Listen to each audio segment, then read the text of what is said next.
오늘 본문 사무엘서는 한나라고 하는 여인의 이야기로 시작이 됩니다. 한나는 아이가 없어 고생하는 난임 여성이었는데 나중에 이제 아이를 얻게 되죠.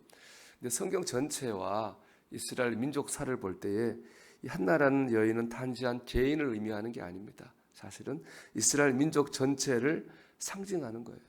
한나가 겪었던 난임이라고 하는 것은 이스라엘 민족의 현실을 의미하는 거죠.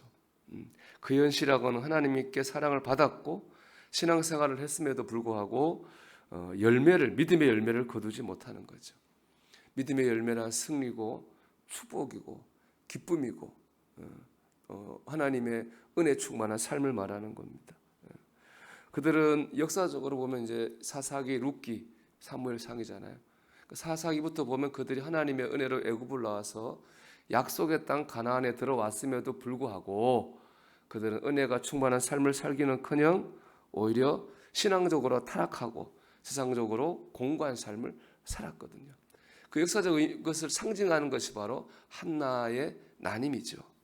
그들은 왜 그러면 그런 믿음의 땅에 들어왔음에도 불구하고 어려움을 겪었을까라는 것입니다. 우리로 말하면은 우리가 신앙생활을 잘 하고 있는데 왜 우리 안에 믿음의 열매를 거두지 못할까? 왜 기쁨이 없고 충만한 은혜가 없고 선한 영향을 끼치지 못할까라는 질문과 똑같은 것이죠. 이것이 반대로 말하면 우리가 어떻게 하면은 열매 맺는 삶을 살 수 있을까? 이것이 바로 한나를 통해서 우리에게 던지는 질문입니다. 먼저 사람이나 세상을 원망해서는 안 됩니다. 한나의 남편은 엘가나입니다. 엘가나에게는 한나 말고도 브닌나라고 하는 아내가 하나 더 있었습니다. 그런데 엘가나는요 한나를 더 사랑했어요. 브닌나는 덜 사랑했거든요. 그런데 남편의 사랑을 받는 한나에게는 자녀가 없었는데 남편의 사랑을 받지 못하는 브닌나에게는 자녀가 있었어요. 이게 참 역설적인 상황이죠. 사랑받는 여인은 자녀가 없고 사랑받지 못하는 여인은 자녀가 있었다는 거예요. 이런 거죠. 하나님을 믿고 하나님의 사랑을 믿고 사는 사람이 있는데 그 사람은 사는 것이 어려워요. 근데 하나님의 사랑을 믿지 않고 하나님 믿지 않고 사는 사람이 있는데 그 사람은 또 잘 살아요. 그래서 믿는 사람 보기에는 안 믿는 사람이 나보다 더 축복받으며 사는 것 같은데 라는 그런 마음을 가지게 되는 거죠. 속상하죠. 그래서 이 본문을 보면요 한나가 울었다는 표현이 참 많이 나와요. 7절에도 보면은 브닌나가 그를 격분시키므로 그가 울고 먹지 아니하니. 8절에도 보면은 그의 남편 엘가나가 그에게 이르되 한나여 어찌하여 울며 어찌하여 먹지 아니하며 어찌하여 그대의 마음이 슬프냐. 한나는 울 일이 많았어요. 속상하니까. 그런데 이렇게 울기는 했지만은 그렇다 해서 한나는 세상을 원망하거나 누군가를 향해 불평하지는 않았습니다. 왜 그랬을까? 한나가 착해서 그랬을까요? 뭐 그랬을 수도 있지만 본문이 말하는 원인은 다른 데 있습니다. 왜냐? 사람이나 세상을 원망해봤자 소용이 없기 때문에 그렇습니다. 왜냐하면 그 열매를 맺지 못하고 있는 그것은 사람이나 세상이 하게 하는 게 아니라 하나님이 하신 일이기 때문에 그렇습니다. 그래서 우리 5절 말씀에 보면 여호와께서 그에게 임신하지 못하게 하시니 그렇게 말했고요.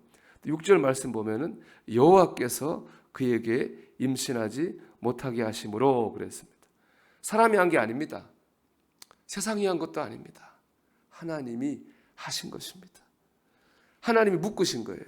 그래서 열 수 있는 분도 하나님밖에 없는 거예요. 하나님 이걸 알았습니다. 이걸 믿었습니다. 그래서 울긴 했지만 그렇다 해가지고 뭐 소용없는 사람한테 매달리고 세상한테 원망하는 일은 하지 않았습니다. 사무엘상 2장 6절 7절에 보면 아이를 얻은 한나가 이렇게 고백해요. 여호와는 죽이기도 하시고 살리기도 하시고 수월에 내리기도 하시고 거기서 올리기도 하시는도다. 여호와는 가난하게도 하시고 부하게도 하시며 낮추기도 하시고 높이기도 하시는도다. 그랬습니다. 매는 분도 하나님이고 여러분 푸는 분도 하나님입니다. 우리는 사람이나 세상을 향해서 기대할 필요도 없고 원망할 이유도 없습니다. 오직 하나님을 바라봐야 됩니다. 한나는 원망하고 불평하는 대신 하나님께 기도했습니다. 오늘 한나가 드린 기도 중에 우리가 주목해야 될 표현이 있어요.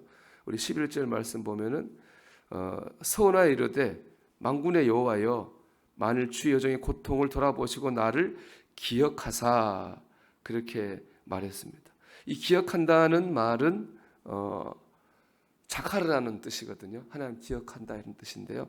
이 기억한다는 말이 또 쓰인 말씀이 있어요.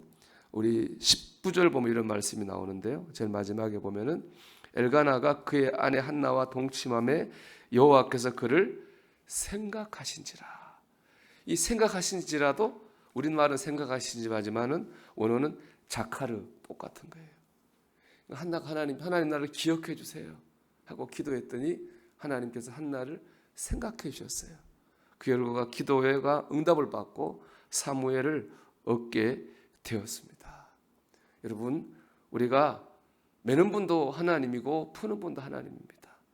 우리가 사람에게 매달릴 게 아니라 하나님을 바라보며 한나처럼 하나님 나를 기억해 주세요. 하나님께 기도할 때에 하나님께서 우리를 생각해 주실 줄로 믿습니다. 그러면 믿음의 열매를 거두게 되는 거죠. 여러분, 우리가 오늘도 하나님을 바라보기를 바랍니다. 그래서 그래도 기도하고 그래도 의지하고 그래도 말씀 붙들고 살아가는 하루가 되기를 바랍니다. 그때 하나님께서 우리를 생각하여 주실 줄로 믿습니다.